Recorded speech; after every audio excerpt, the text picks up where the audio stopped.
Bismillahirrahmanirrahim. Assalamualaikum warahmatullahi wabarakatuh. Di sini kami akan mempresentasikan perkembangan sistem informasi manajemen yang akan dijelaskan oleh kelompok kami, yaitu Adelia Selsa Farinda, Dian Ivani, Irma Anisyatur Rasyida, Radia Putri, dan Ulfatun Nikmah. Langsung saja. Yang pertama yaitu sistem informasi manajemen. Sebuah sistem manusia atau sistem yang terpadu untuk menyajikan informasi guna mendukung fungsi operasi manajemen dan pengambilan keputusan dalam sebuah organisasi. Pemanfaatan bisnis meliputi manusia, dokumen, teknologi, dan prosedur dalam akuntansi manajemen, yaitu untuk memecahkan masalah bisnis seperti biaya produk, layanan, atau strategi bisnis. Yang selanjutnya yaitu perkembangan sistem informasi. Dari tahun ke tahun, sistem informasi manajemen semakin maju, semakin modern, dan semakin luas cakupan informasinya. Pengembangan sistem informasi dimulai dari tingkat kebutuhan masyarakat. Dengan tingginya kebutuhan masyarakat, maka akan semakin cepat pula sistem informasi mengalami pengembangan. Ini halnya dalam era globalisasi ini. Perkembangan ilmu pengetahuan dan ilmu teknologi semakin pesat sehingga menawarkan banyak sekali kemudahan dalam menjalankan aktivitas, baik berupa pekerjaan rumit maupun pekerjaan ringan. Salah satu contohnya yaitu sistem informasi berbasis komputer yang memberikan manfaat seperti sarana untuk mempermudah pekerjaan mulai dari kalangan pebisnis maupun akademis, yaitu memanfaatkan sebagai alat bantu untuk mempermudah pekerjaan. Baik, di sini saya akan mempresentasikan slide selanjutnya, yaitu ada generasi pertama. Pada generasi ini belum ada sistem operasi. Sistem komputer diberi instruksi yang harus dikerjakan secara langsung. Yang generasi kedua, sistem komputer belum dilengkapi sistem operasi, tapi beberapa fungsi dasar sistem operasi telah ada, misalnya FMS, Fortran Monitoring System, dan IBIS. Lalu kemudian ada generasi ketiga, dapat digunakan oleh banyak orang sekaligus. Multiprogramming berarti komputer melayani banyak proses atau job sekaligus pada waktu bersamaan. Generasi keempat, sistem operasi yang dapat melayani banyak mode. Perusahaan raksasa multinasional banyak menyelesaikan pembangunan sistem informasi global mereka.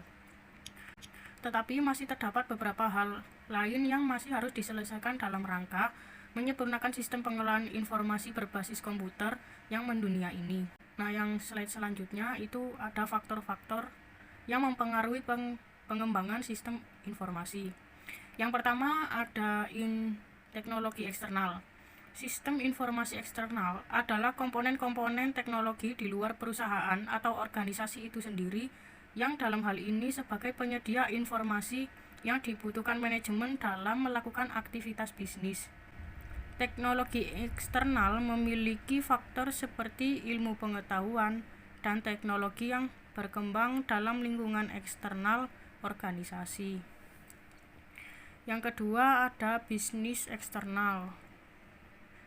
Bisnis eksternal termasuk pasar, pelanggan, perusahaan-perusahaan lain, baik pesaing atau rekanan perusahaan. Yang ketiga ada teknologi internal. Sistem informasi internal adalah komponen-komponen pendukung perusahaan yang dalam hal ini sebagai penyedia informasi yang dibutuhkan manajemen dalam melakukan aktivitas bisnis sehari-hari, meliputi software, hardware, aplikasi, atau infrastruktur.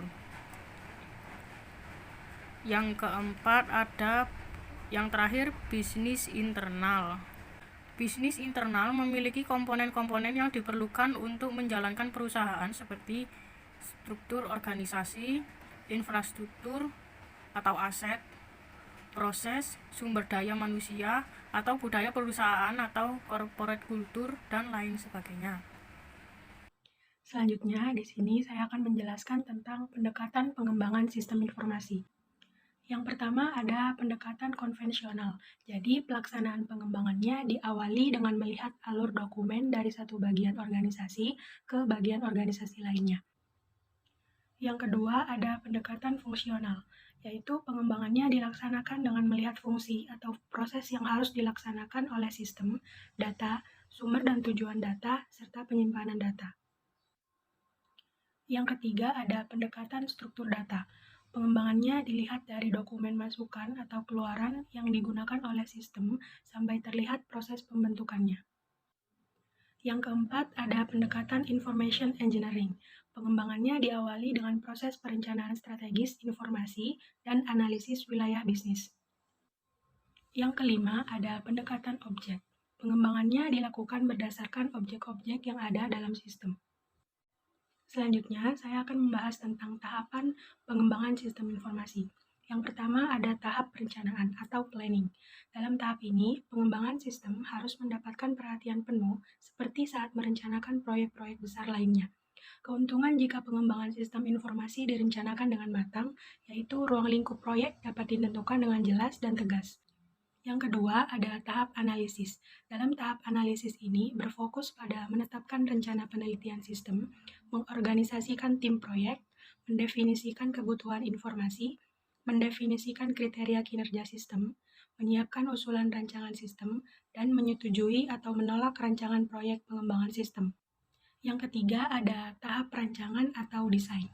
Pada tahap ini akan dilakukan perancangan komponen-komponen sistem terkait, melakukan perancangan teknis dari teknologi informasi yang dibangun seperti basis data, jaringan komputer, dan sebagainya, dan melakukan perancangan terhadap komponen-komponen organisasi yang terkait, seperti berpengaruh atau tidaknya terhadap proses desain sampai implementasi.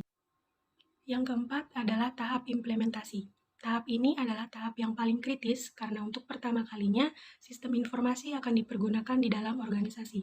Dalam tahap ini akan dilakukan perencanaan waktu yang tepat untuk implementasi, mengumumkan rencana implementasi, mendapatkan sumber daya perangkat keras dan lunak, menyiapkan database, menyiapkan fasilitas fisik, memberikan pelatihan dan workshop, dan menyiapkan saat yang tepat untuk cut-over atau peralihan sistem. Tahap yang terakhir adalah tahap pemeliharaan atau maintenance. Pengembangan sistem informasi biasanya diakhiri setelah tahap implementasi dilakukan. Namun, ada satu tahapan lagi yang harus diperhatikan, yaitu tahap pemeliharaan.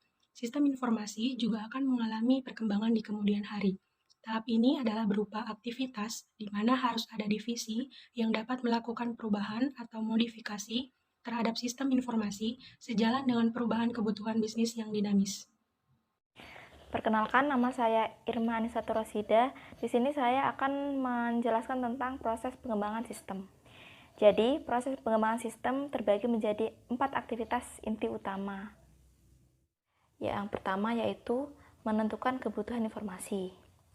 Tugas dari analisis sistem adalah mendefinisikan kebutuhan-kebutuhan informasi secara spesifik yang meliputi identifikasi siapa yang membutuhkan informasi apa, kapan, di mana, dan bagaimana caranya. Tujuan dari sistem analisis sendiri adalah untuk mendiagnosis masalah dari pihak yang membutuhkan informasi, sehingga pihak tersebut dapat mendapatkan solusinya. Aktivitas inti dalam proses pengembangan sistem yang kedua yaitu perancangan sistem. Perancangan sistem informasi adalah keseluruhan rencana atau model untuk sistem yang akan dikembangkan yang terdiri atas semua spesifikasi dan struktur sistem. Jadi, rancangan sistem informasi ini sangat penting agar tidak terjadi kesalahan atau kegagalan dalam sistem. Aktivitas inti dalam proses pengembangan sistem yang ketiga yaitu peran pengguna akhir. Pengguna harus memiliki kontrol yang cukup atas proses perancangan untuk memastikan bahwa sistemnya merealisasikan prioritas bisnis dan kebutuhan informasi. Kurangnya keterlibatan pengguna dalam proses perancangan dapat mengakibatkan kegagalan sistem, karena beberapa sistem membutuhkan lebih banyak partisipasi pengguna dalam proses perancangannya. Aktivitas inti dalam proses pengembangan sistem yang keempat yaitu menyempurnakan proses pengembangan sistem. Jadi proses penyempurnaan pengembangan sistem terdiri atas 3 langkah. Yang pertama yaitu pemrograman. Selama tahap pemrograman, spesifikasi yang sudah disiapkan selama perancangan diterjemahkan ke dalam kode program. Yang kedua adalah pengujian. Pengujian atau testing yang mendalam dan sesama harus dilakukan untuk mengetahui apakah sistem memberikan hasil yang benar atau tidak. Yang ketiga adalah produksi dan pemeliharaan. Setelah sistem yang baru dipasang dan konversinya selesai dilakukan, sistem tersebut dikatakan berada dalam kondisi produksi dan akan dilakukan pemeliharaan sistem agar dapat memutuskan apakah sistem tersebut perlu direvisi atau dimodifikasi. Nah, selanjutnya saya akan menjelaskan tentang hal mendasar dalam pengembangan sistem. Jadi ada 3 hal mendasar dalam pengembangan sistem. Yang pertama yaitu produktivitas, yang kedua adalah reliabilitas, dan yang ketiga adalah maintainabilitas. Nah, yang pertama yaitu produktivitas. Jadi pada masa globalisasi saat ini dibutuhkan sistem yang lebih banyak, lebih baik, dan lebih cepat. Nah, hal tersebut membutuhkan lebih banyak lagi programmer dan penganalisis sistem yang berkualitas. Yang kedua adalah reliabilitas.